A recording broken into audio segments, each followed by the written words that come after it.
Take a look at this page for a second. Does it give you a weird, unsettling feeling? It's called vicap, basically ran by the FBI, which is a website. Basically shows missing people and identified people, right? And there's this one section within that website that's called unidentified persons. It is the most eeriest and most disturbing thing I've seen in a while.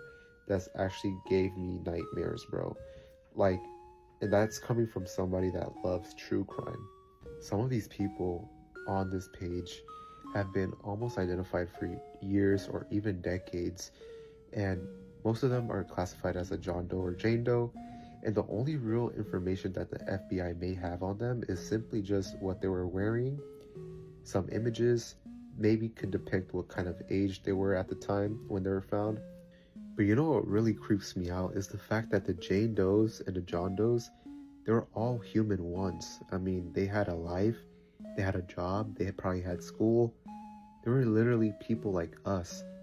And now they just become unidentified people. They get labeled as a Jane Doe. That is what's so creepy. And the most creepiest thing of all is that it could happen to one of us. Literally one of us. In 1991, a woman was found dead at a motel in Albuquerque, New Mexico. She literally had no identification.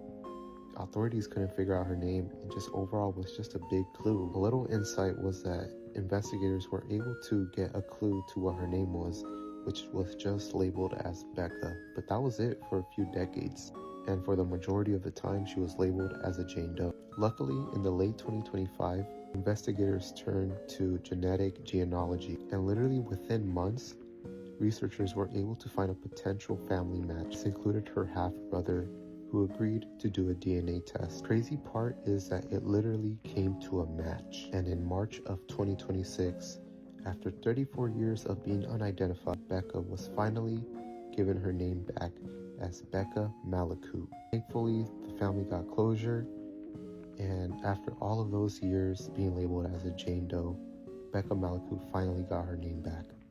Make sure to stay safe.